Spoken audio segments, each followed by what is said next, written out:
Morning, Paul Georgie from Allendale. It's July 18th and Monday morning. We've got grain markets under pressure here overnight. Main reason is we had a lot of weather premium into this market going into Friday. Last week we had good gains in corn futures, especially anticipating hot, dry weather, ridging dome building, and all of the weather excitement we possibly could get into it as we closed on Friday. Since that time, weather conditions and weather forecasts actually have changed slightly. They've reduced the amount of heat here later in the week on some of the longer term forecasts, looking at as much as anywhere from 3 to 5 degrees less than what the earlier forecasts were projecting. Not much rain, but a little more rain through the northern corn belt and over into the eastern corn belt possible here, with anywhere from 35 to 65% coverage.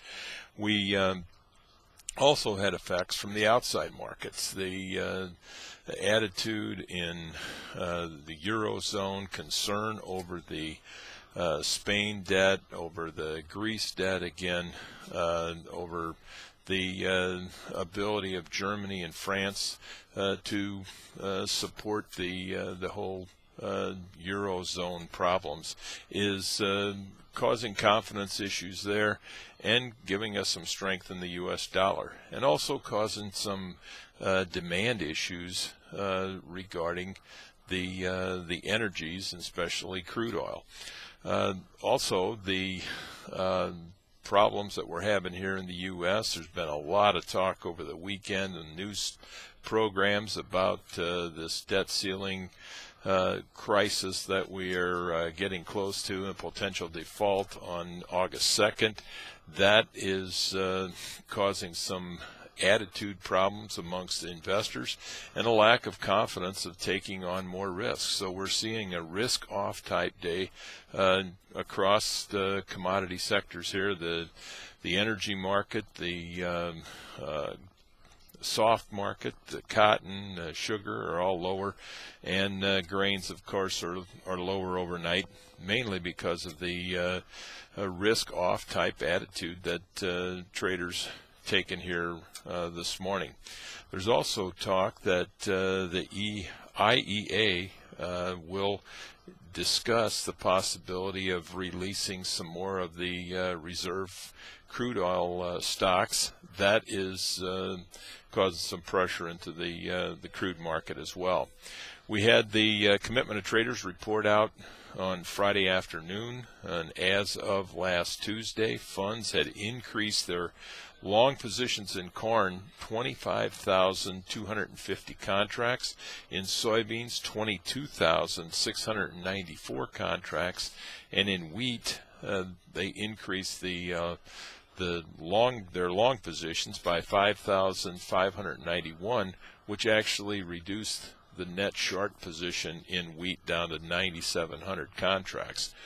In the livestock, funds were huge buyers also last week, increasing long positions in cattle by 11,761 contracts up to 80,402.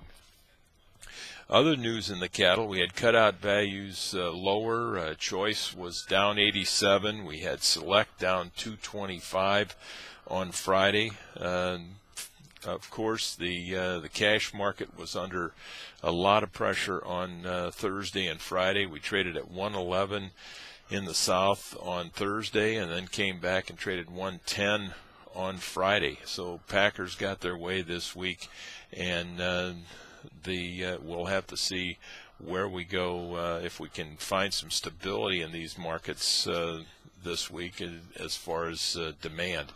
The extreme heat is causing concern about product demand. Cookouts are less likely to occur when you've got 98-degree temperatures.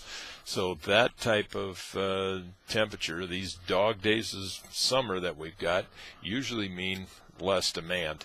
And demand is going to have to come from export business rather than the demand that we might see domestically here in the short term. The pork complex, cutout values there were up sharply, up $1.41. The heat is causing some problems of lighter weight hogs. Hogs going to market are coming in at less weight. Cutout or dressed weights are down. That is reducing supply of pork, and we've got some decent demand. China's situation has not gone away. They've just been quiet here for a few days. The belief is that they're going to need to come in and buy some more pork or buy pork in order to try to control their inflation, because pork prices in China is making up such a large portion of the inflationary problem that they've got. They want to try to control that, slow that down. One way to do it would be to buy pork and import pork. So the U.S. is the one of the main markets for them to do that. So that's something that's going to be watched very closely. Export sales is also going to be monitored closely here on a daily basis. So come 8 o'clock, did any more sales go to China? Any kind of reduce or setback in prices on corn, I think, will be monitored very closely, as that's when we've seen demand step in and buy. So one thing for sure, I think we can say we've got volatility potential this next week. We're going to be extremely choppy. We've got weather markets affecting livestock, weather markets affecting grains, and during those periods of times we have usually a lot of volatility, because, as you know, weather forecasts can change on a dime. So stay in touch with Allendale Research. We'll be happy to answer any questions that you might have. Just give us a call here at 800-262-7538. We wish you a very successful trading day. We'll talk to you tomorrow morning. Thank you.